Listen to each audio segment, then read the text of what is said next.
Hi Aries, thank you for joining me. This is a reading for you for mid-Cancer season. Um, so it's like a mid-monthly, 2 weeks sort of time frame, but really it resonates. If it resonates with you, then it just resonates. So whenever you watch this, it's gonna work, I'm sure. I often do this. Ooh, interesting. What do we have? The Lovers, Gemini. The two parts within yourself, the lower self, the higher self, meeting each other. Um, well, it's kind of like meeting themselves, oneself. Because I don't, I don't really believe in the republic like as a political form any longer since I figured out that I believe in that the lower self is a representation of the higher self. Since then, I cannot allow my lower self to be represented by anyone else because my higher self is already represented by myself, by my lower self. So it's kind of funny. Funny anecdote here. Sorry. What else can we see for Aries? For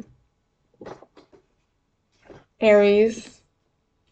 Judgment! Woohoo! Two major arcana already. That's crazy. So outside forces are working on you. Maybe it's your higher self. If you see that as an outside force, I often do. Then that works. If you do not, then it would be more like other people. But then again, I think the higher self very much works through other people as well. What what is this? The tower? Mars? Your ruler showing up? Three major arcana? Four? What's going on? The Hierophant? Oops. It's glaring. There we go.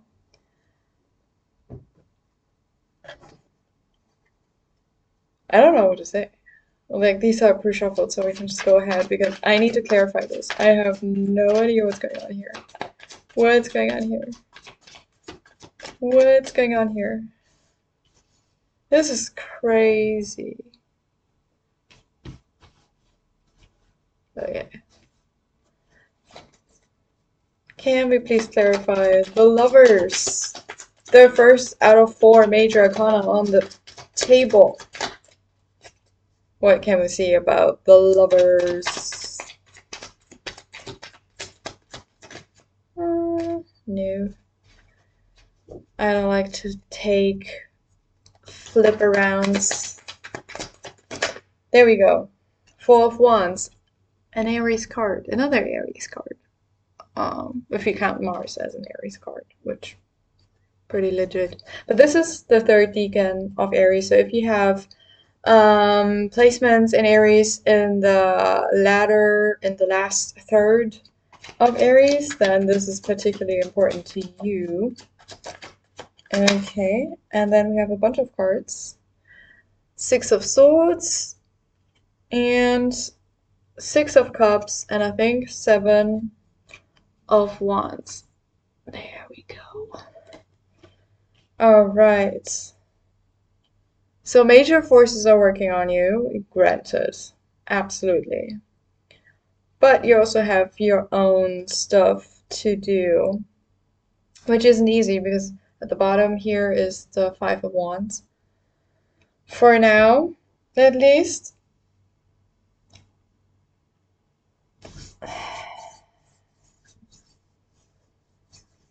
The Four of Wands is a funny card where I think it's a funny card because I work with traditional interpretations of the tarot cards, but I also consider what people think of the decans, like astrologically.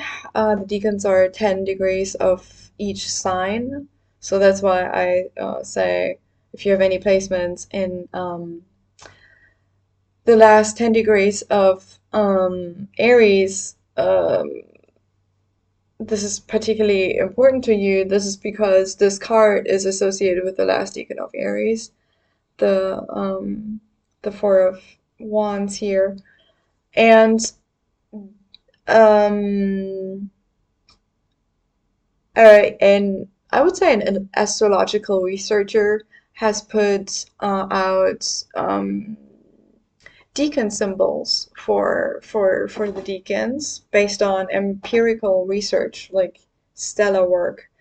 I'm not entirely sure about his wording, and like I'm and not just that, I'm also have become somewhat of a skeptical person. Um, so I'm working on rather um, reaffirming or what's the opposite? Like seeing if it's true what he's saying, basically. But he came up with a symbol that reads like this for the Four of Wands. An ancient Greek explorer holding a Polish bronze shield enters the crazily angled corridors of a foreign temple. He comes upon an altar marbled with strange hieroglyphs, in front of which stands a priestess whose image is reflected in a pool of water. It's pretty long and detailed. Um,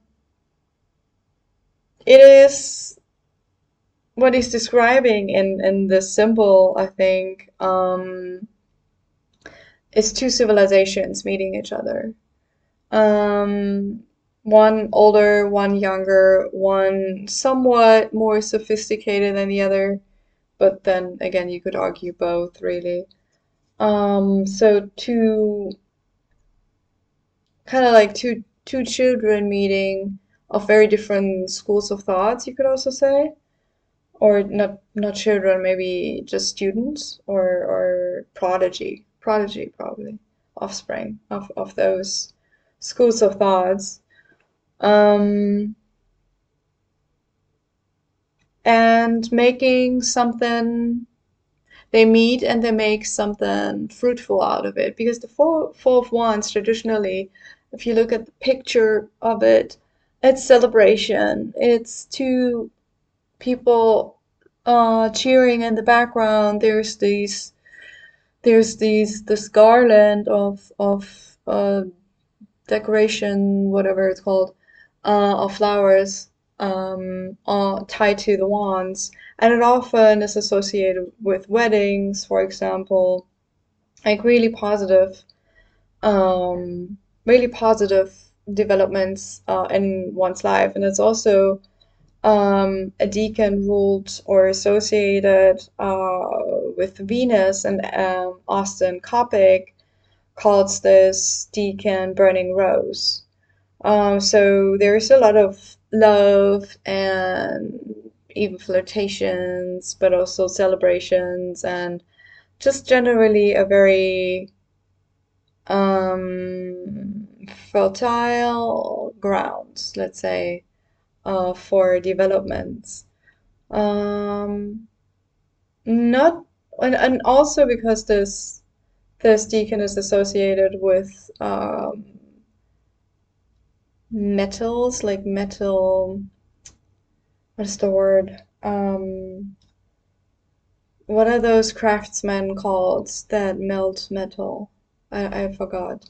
But so it's also a degree about alchemy and um smithery, is that the word? Sorry, English is not my first language, so sometimes I struggle with technical language there. Um, but and also magicians in general, because if you can, like Martin Goldsmith argues, if you can form metal, then you're kind of like a magician. You're not just a genius, you're just like in the realm of how did you do that? Like at least back in the ages, like in ancient Greek and Egypt. So, and I think the Six of Swords has a very similar story to it because it also has a polarization inside of it.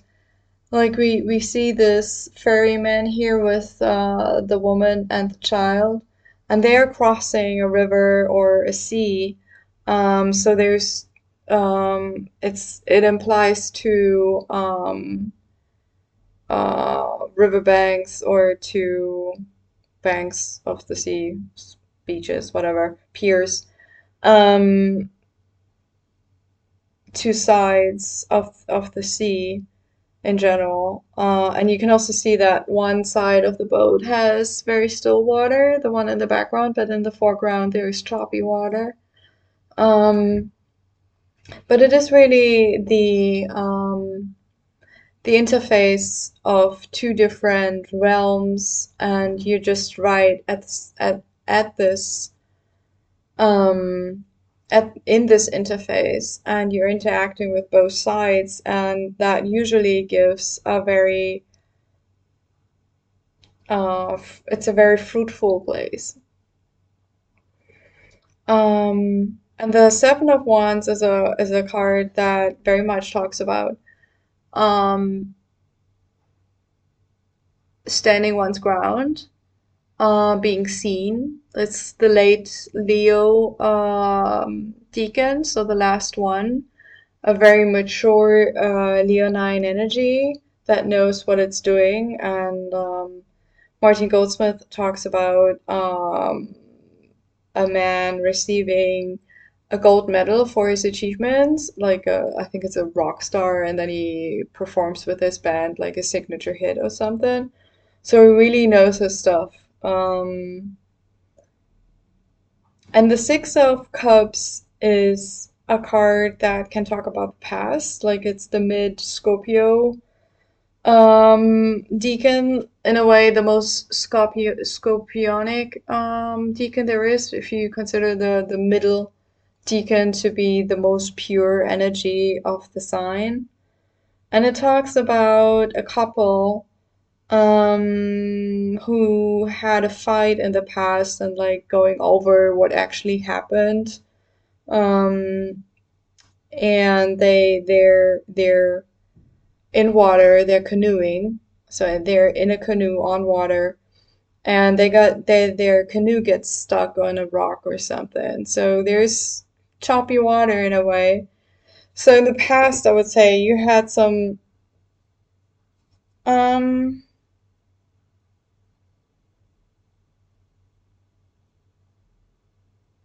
I don't know, some experience about where you felt you were in charge, like you were on top of things, you were in a good position, not without friction. Like the friction of the polarities is definitely here, but you saw that as very fruitful, and it was very fruitful in your life. But yet it did cause you some harm, some um heartache, I would say. So it was a very good period, perhaps. Not without its challenges, but generally it was a very good experience overall. And this could be like about relationships, this could be about you, yourself. If you're more like into advanced shadow work, then it was definitely about yourself. Maybe reflected in a relationship with someone else. If you're not yet that much into shadow work, then it probably was more like about a relationship or your general um understanding. No, your general how you're conducting yourself with others, in presence of others, with others. Like how do you relate to them? And could be friends, family, spouse, partner, anyone really, on the street, walking around. But something, something is changing. Like judgment, the judgment card, or Gericht, in German, because this is a German tarot deck. So the name down there is in German, which means Gericht is court. So either usually I don't mention this, so maybe you actually have a legal situation right now. Maybe very few of you. But generally, there is something changing, some transformation going on, because this card in some tarot decks is called Rebirth.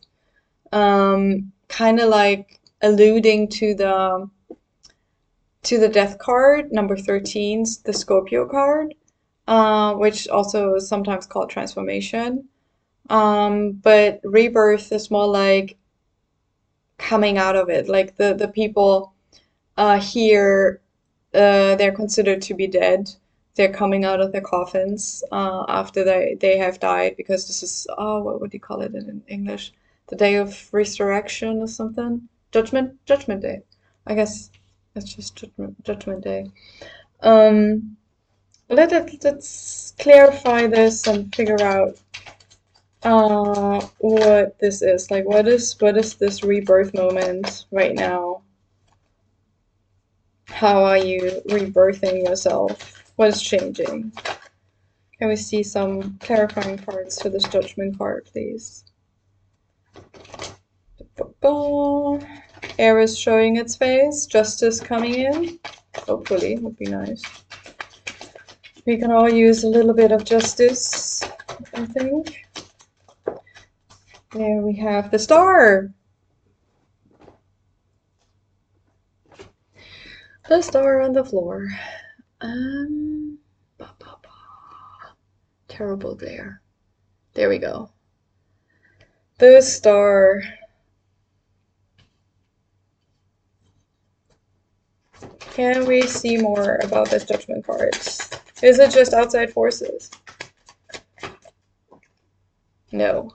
Seven of Swords. There is something you need to do as well. Seven of Swords is the follow-up card from the Six of Swords, which we have right here.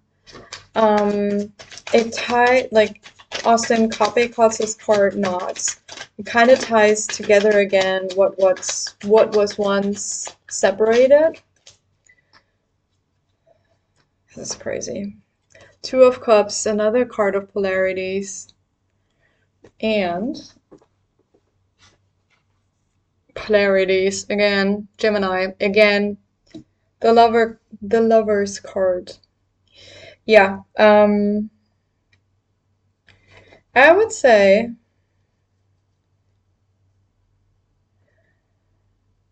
whatever was separated here needs to be merged here. So if this is like about your own development and it's the shadow work, this is not too, this is more straightforward, let's say, at least in my head. Not necessarily easy though. That's not what I'm implying here. But basically, the idea of Aquarius is sign-wise in general, is that Aquarius is very much concerned with groups and all, like generally everyone, kind of like Pisces is as well, but it comes more from an intellectual kind of perspective, point of view, because it's air. It's an air sign, fixed air to be precise. But Aquarius, in opposition to Pisces, is still very much about the individual as well. So it kind of needs to separate itself, like kind of splitting itself right down the middle, where one part of itself is very much thinking in the terms of the group, and the other side very much needs to think for the individual, for the individual self. And the good thing, or it's very constructive if these sides are communicating with each other in a fruitful way, and that's what the Six of Wands is describing here. The Seven of Wands is then transitioning Aquarius into Pisces, sort of like a preparation, and it ties together again what needed to be separated and the more pure part of Aquarius, the middle of Aquarius. So it is still an Aquarius card. We have on the card this person kind of scheming. He's considered to have taken these 7 swords or 5 swords that he's carrying from this tent town in the background. So from his colleagues, maybe he's a thief and he is a thief, one way or another. If that is to be like, well, he's going to receive judgment about it, that's for sure, with this judgment card right here, for the better or the worse. Um, but he's taking away those 5 swords. For,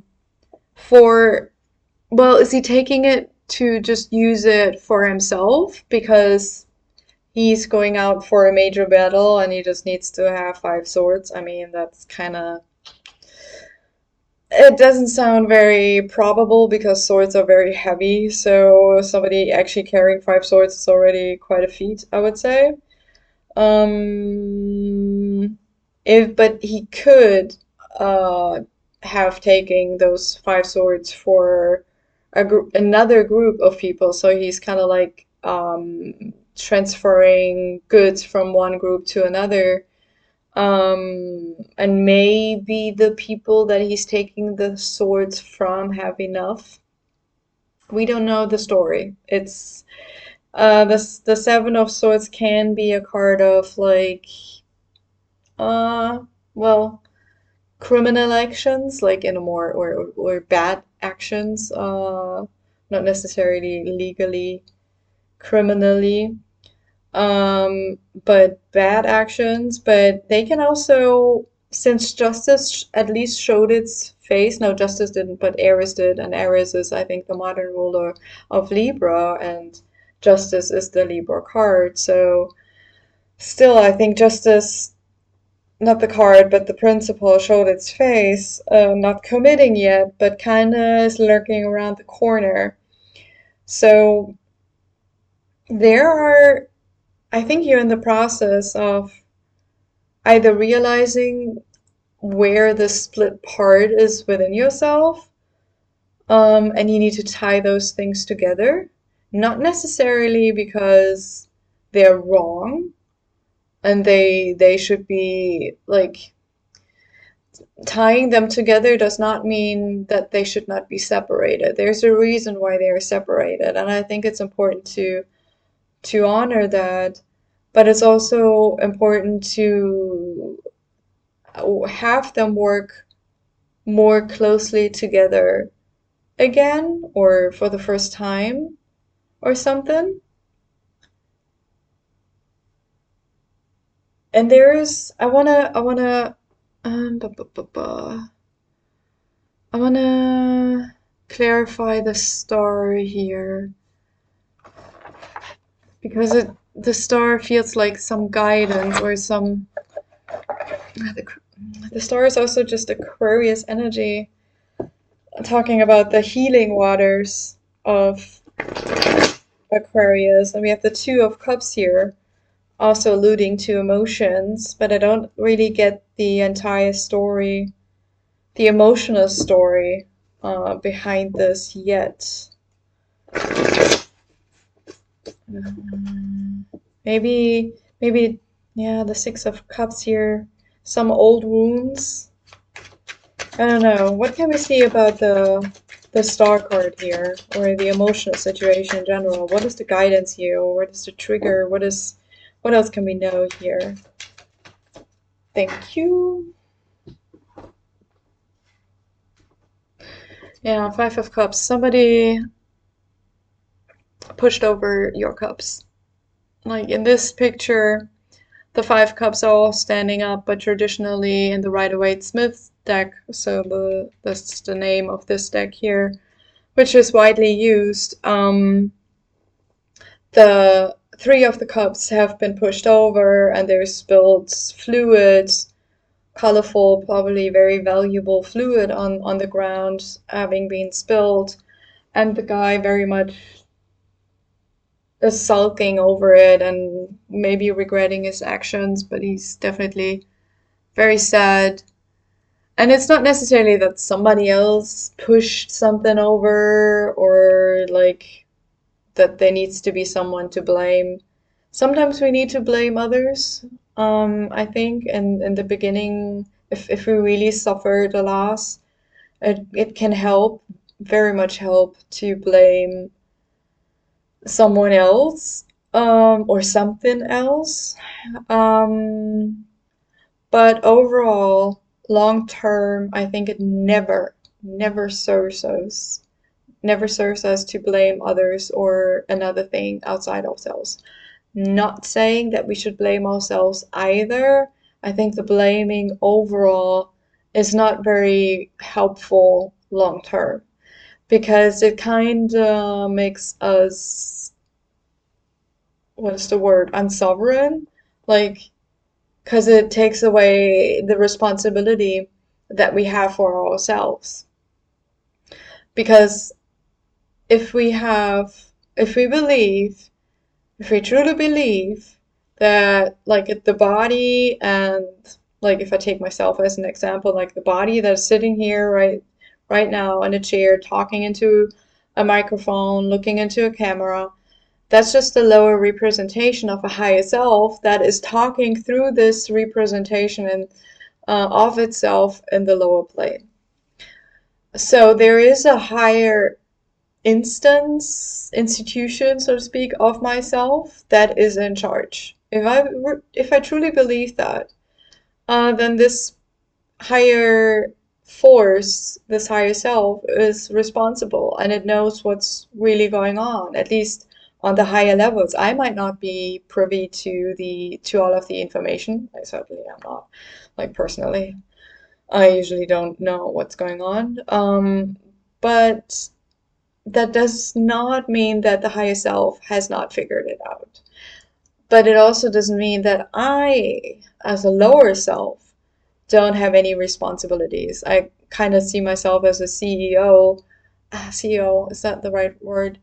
I'm always a bit confused in English with chief of, what is it? Execution, the operations, yeah, something, execution. Because for me, the execution does not imply decision making. Execution just means you're just gonna do it. So my lower self is here to do the things, and my higher self is there to make the decisions. But it's a tricky situation because we also need to make decisions here every day, like all the time. I think time is based on decisions. But if I don't have all the information, it kind of feels like that I need to make the decisions without anyone else there. But that is just an illusion. Uh, it's kind of hard to explain. It's also based on mystical experience, but if you have touched upon that, you know what I mean. If you have not, then it's very hard to explain. But yeah, I would say there is a wound with you in the past that you need to go over. We're going from the Six of Cups to the Five of Cups, so it feels like a setback. It feels like probably very tough to face some difficult emotions within oneself, and it's something about, yeah, like this split through the self. So let's see the Tower. Let's talk about the Tower here.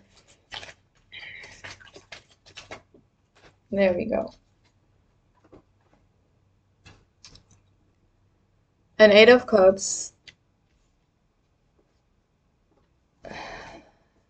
What else can we see here? What else can we see here? Wheel of Fortune, Jupiter, making everything big, but also an opportunity to really learn something. I mean, Jupiter is a planet of studying and learning and growing. expanding, expanding one's horizons. Eight of Cups is also very much expanding one's horizons, moving on from a situation, counting one's cups and noticing, oh, nope, we don't have enough yet. We need to go somewhere else, make some new experiences in order to move on. And that also pertains, like it plays into the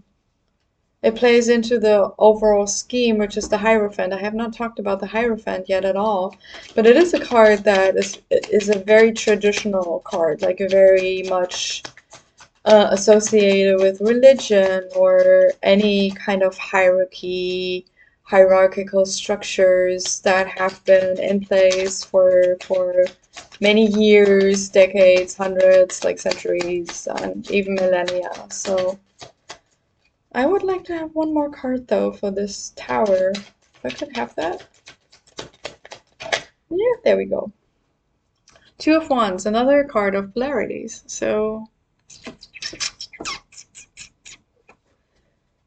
but this one is Hangman. Yeah, I'm not surprised. I'm not surprised. The Two of Wands can also be. It's the beginning of the zodiac. The first decan of Aries. But also a card that is associated with innocence and innocence, reclaiming one's innocence, but also childish behavior or naivety. So there's like a very, very thin line that I feel here with the tower. So many people are afraid of the tower because it's just like, if you're not that familiar with the cards yet, the tower is like, yeah, the lightning is striking, something awful is happening, the people are falling off out of the tower, or off the tower if they were on top. The crown is even leaving the tower, so grace is definitely not available. And on top of it, the tower is even on fire, and it's black, and it's just like awful. In a way, nobody wants that to happen. And the usual way to prevent a tower moment is by doing the work, by embracing change, going into the suck on one's own free will, because the suck is gonna come anyway. If you do not move yourself, you will be moved. And it's always better to move on your own than be moved, as a general rule. Um, so what I see here is that there is a move that you need to make about gaining new experiences around relationships that lead or or that are based on less of a jaded, perhaps, perspective, but more coming from an innocent place within yourself. I think there is this deep separation between you.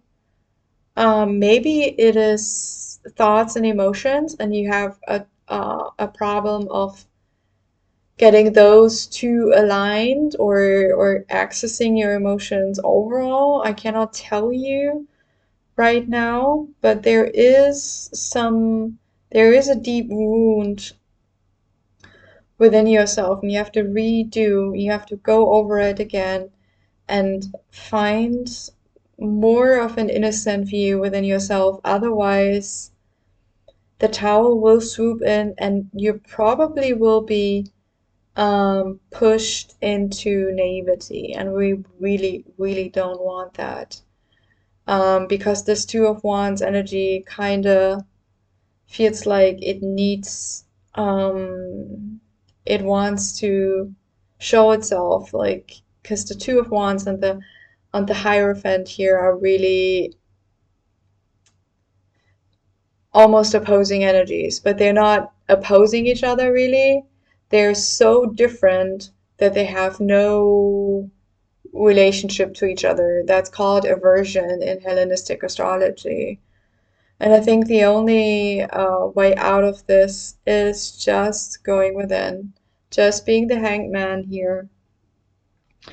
Um, Hanging yourself upside down, so to speak, just suspending yourself, just taking a little bit of time, dedicating it to just sitting in the suck, just sitting in the situation, whatever it is for you, and just acknowledging the emotions, acknowledging the thoughts, imagining that your higher self is holding your hand.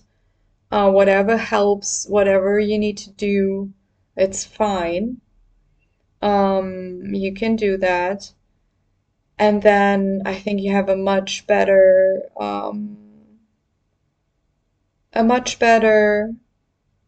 prospect for the next few days or weeks, however, like whatever your timeline is. And I just want to point out that below the hanged man here is the Six of Wands, which is a very positive card talking about success and showing yourself. So maybe you need to do that also in company of a friend. So maybe you need some help with in confronting yourself with the situation. Maybe this is intimately connected to another person, and you can't solve the situation on your own because you need to solve it together. This could be. But yeah, this is what I have for you right now. Aries, please leave me a comment if this resonated with you and you watched this video all the way to its end. I'm very much interested in hearing what you are going through, how this plays out in your life. I'm a naturally curious person.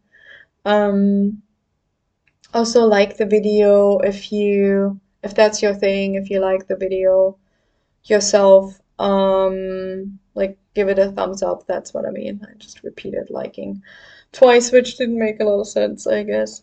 You can also subscribe to my channel if you want more content like this, if you want to watch more videos that shows up in your feed and everything, you know how it works. But like I said, I really would appreciate it if you left a comment, because I think those this is like the